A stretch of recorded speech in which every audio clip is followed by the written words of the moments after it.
Alright. Some projects... How do I want to say this? Some projects are okay to let fall by the wayside for a while, but then they get irritating. And you just got to do something about it. The thing that's going on with the MC-2A is that it's not charging the battery. So I have to connect a battery charger when I am producing air. And the battery does do two things. It runs the cooling fan for the air dryer radiator, and it also runs the fuel pump,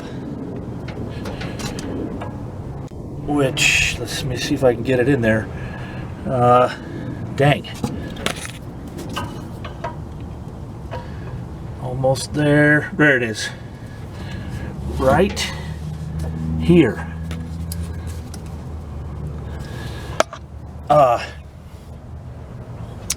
The alternator is way down in there. I don't think we're going to be able to see. It's too dark in there. At the end of the engine. And I went online and I found a new rectifier regulator, and that's that thing in the bottom with the fins on it. In fact, I was able to purchase 2 of them. And so I've been doing quite a little bit of sandblasting here. And it's a rotary screw compressor, so it develops about 175 pounds per square inch and can deliver up to, I think the manual says 150 pounds of air pressure at 15.1 cubic feet a minute.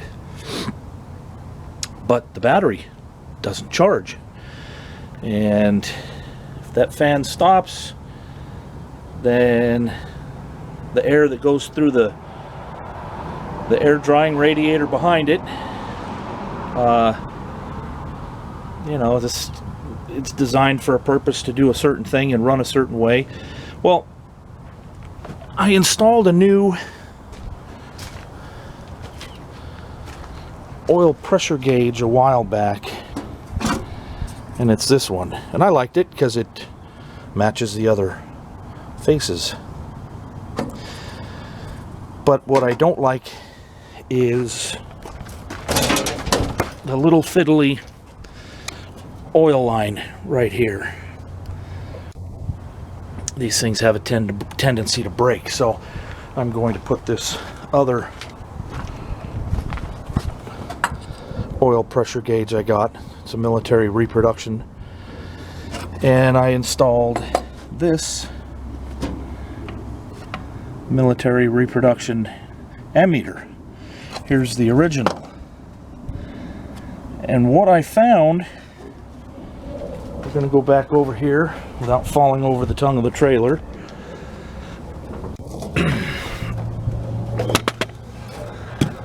What I found in here, the wire on the right hand side, the single wire on the right hand side, wasn't even connected to the ammeter. Someone had disconnected it,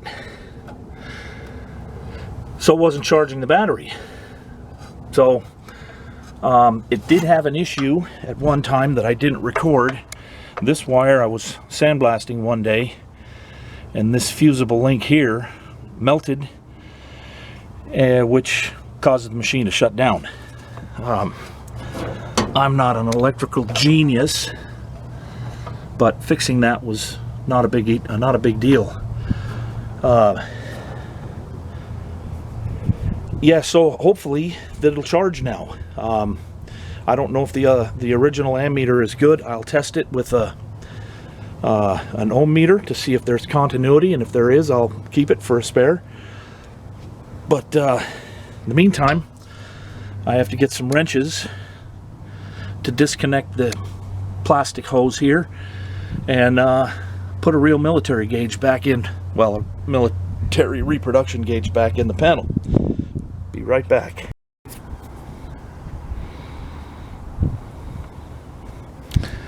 Alright, so I'm stuck with this piece of garbage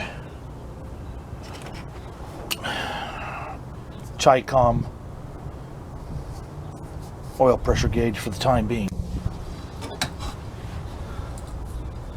The fittings are different. This is AN pressure fitting, and I've looked through all of my spare fittings that I have. Let me see if I can zoom in a bit.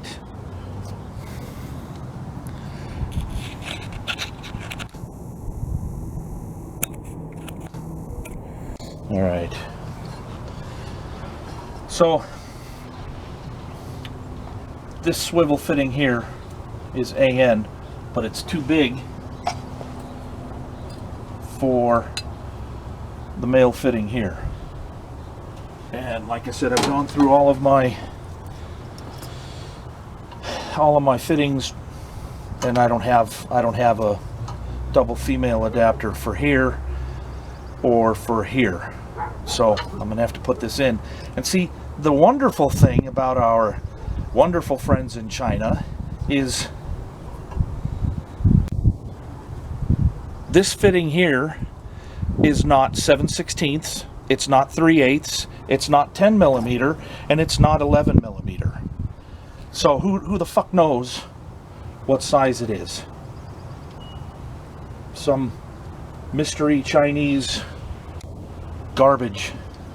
So I'm reduced to tightening and loosening things on this application the caveman way, which I hate. That's when things break and tear and round and strip. But sometimes we don't have a choice.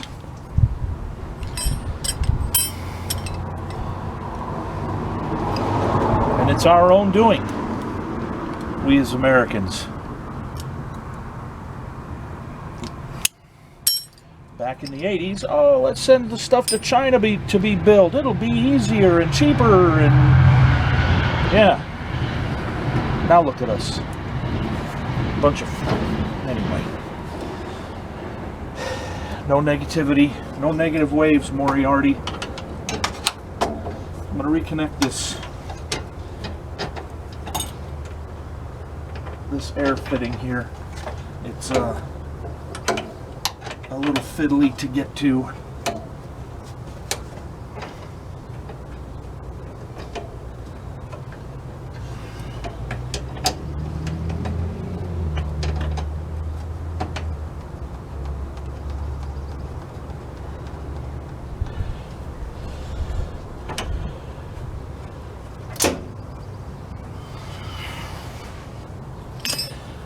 Best part about that, I don't know if you guys can see that. Okay, 11/16. This air compressor was made by Ingersoll Rand here in the United States. It may have been expensive to the government, but at least it has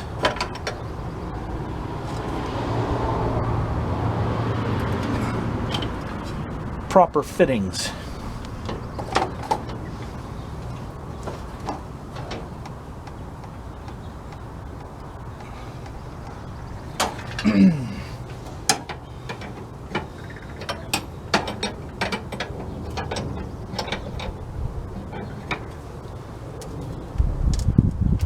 All right, so that one's tight.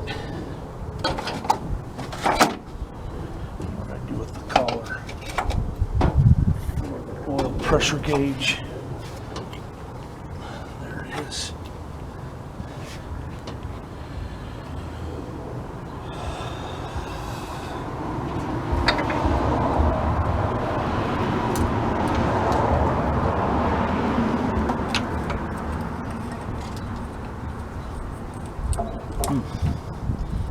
Let's do this.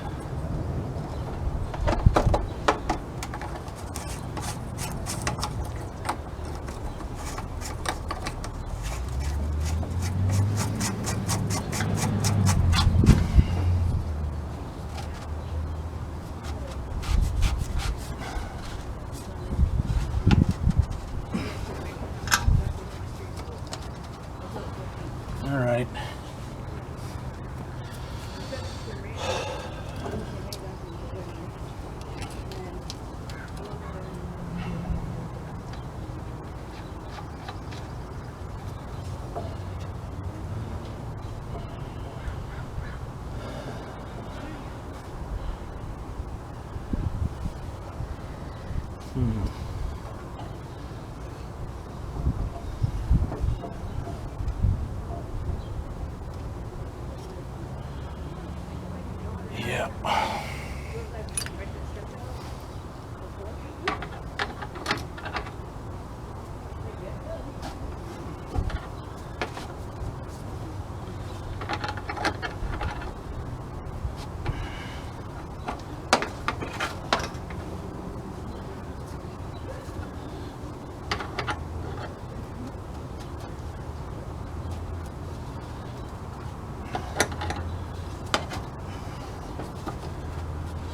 All right. Let's see what we can see here.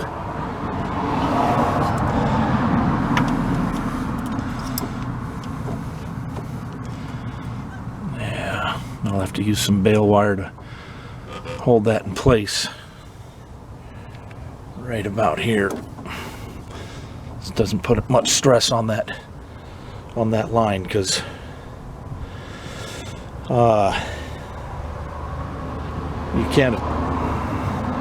I can't be watching the line and sandblasting at the same time. It won't work. All right, I'll be right back.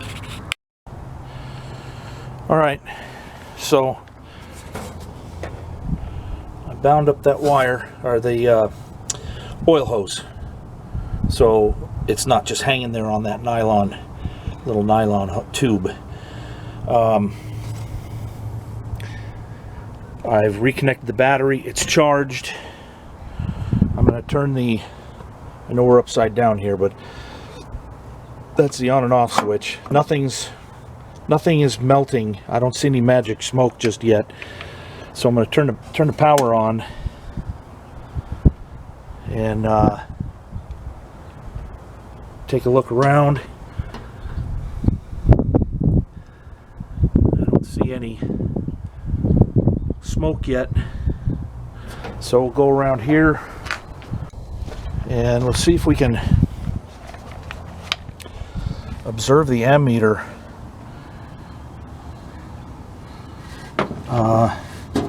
When I hit the bypass switch, which activates the electric fuel pump. Look at that, it's moving. That means I can fire this up and the battery will charge. Well, let's see. It's going to be loud.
Well, I turned the engine off and on because I can't tell. The battery's fully charged. I've had it here charging on the bench. I think it's charging because the ammeter was wiggling. I still don't see any smoke. I don't want to get it too hot because I got to work around that thing. That's the exhaust. But I think the problem is solved. It's just, you know, one wire. I think it was disconnected because it wasn't used often enough, and the batteries would go flat. So that other ammeter may be good. I think I'm going to call this a success, and yeah, we'll figure it out. Yeah, when I did turn, I blew past this thought because I was thinking of other things. When I did turn the engine off and on, you could see the ammeter gauge, when it was off, it became a lot more steady. And I was thinking maybe it was a vibration of the machine that was causing it to wiggle like that, but it probably was the cyclic action of the alternator delivering electricity. So when I turned it off, the ammeter needle became rock steady, and so that's why I'm saying I think that this is a success. Yeah. All right, thanks for watching my video.